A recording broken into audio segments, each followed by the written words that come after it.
Hello everybody, this is Gareth Cahoon Speaks back here with another video. I'd like you to hit the subscribe bar, give me a thumbs up if you like the content, or hit the notification bell to be notified when I post my next video. Or else you can look me up at my website, which is www.garethcahoon.co.uk.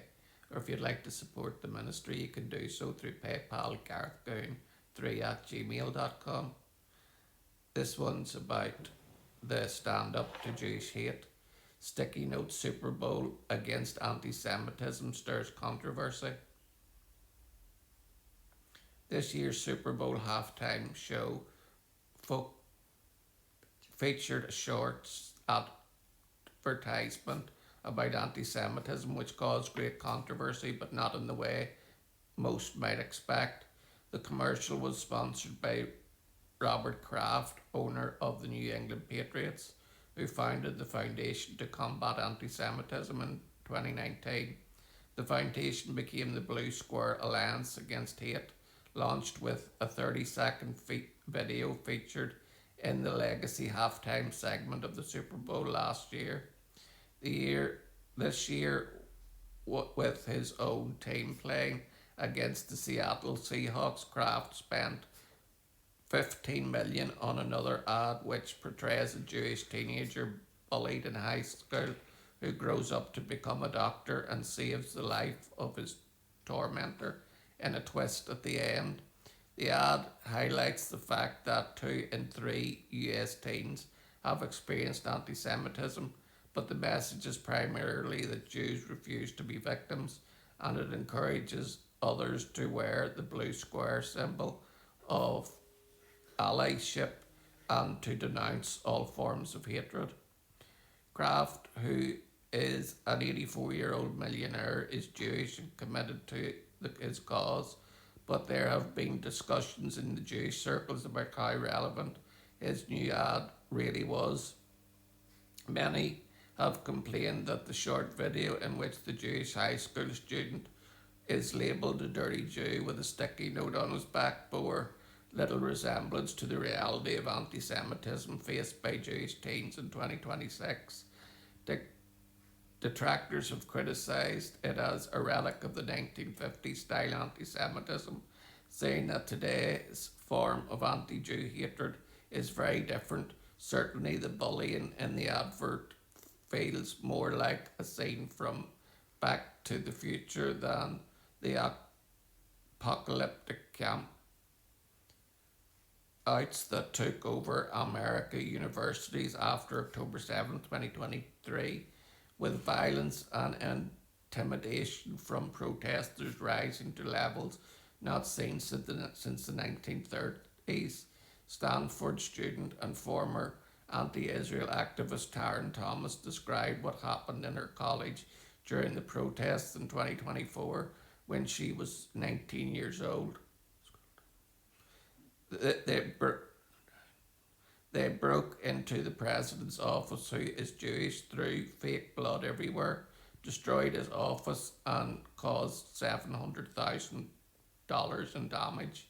She recalled in an interview with the Jerusalem Post, this was for the sake of Palestine somehow, she added, saying that they had also graffiti disgusting things on the walls, such as pigs taste better than dead when dead and kill Israel.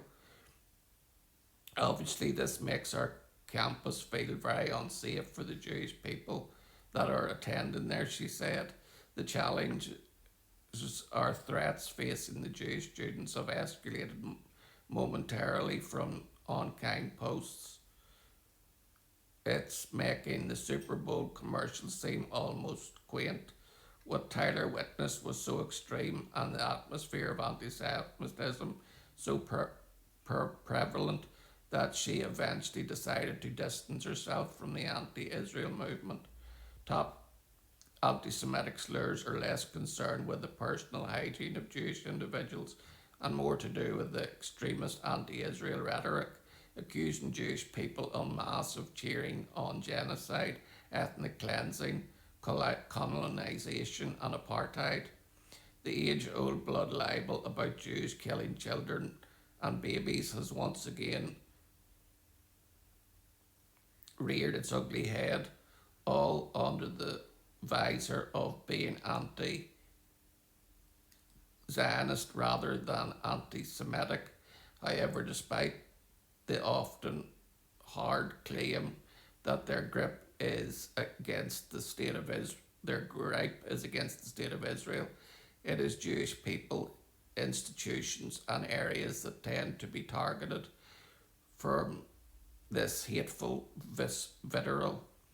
While Jews were previously hated for their religion and their race and former mutations of the virus of anti Semitism, as the late Rabbi Sachs described it today, from focuses on the Jewish state, the one safe haven that Jewish people can escape to is Israel.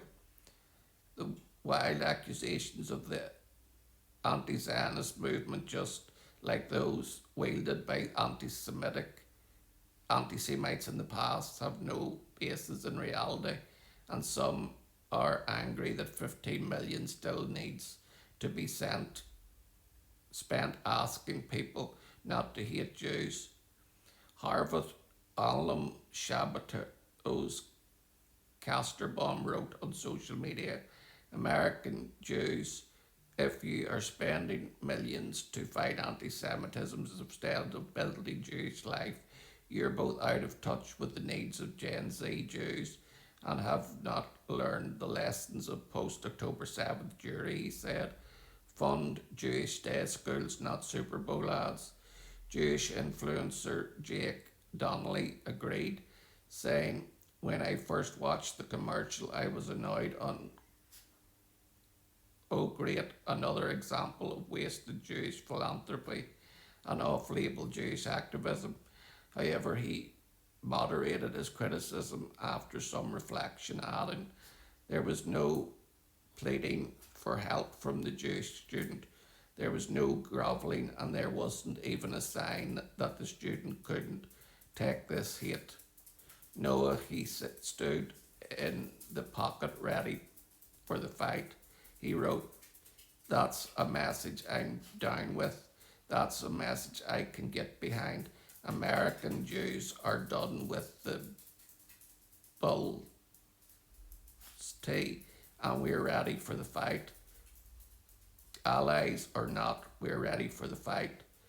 Though defending the truth about Israel against the current tidal wave of hatred and misinformation is both important and exhausting, the message still needs to be communicated. I love this country and we're at a danger point. I'm sorry to say, Kraft said, I never seen the hatred and bigotry that's going on.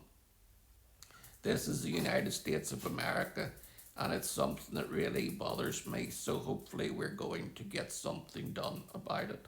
The blue square represents that Jews make up to 2.4% of the American population, yet are victims of 55% of religious-based hate crimes. For more information, including how to receive a blue square pin, visit www.standuptojewishhate.org. Shalom, Maranatha, and Hallelujah.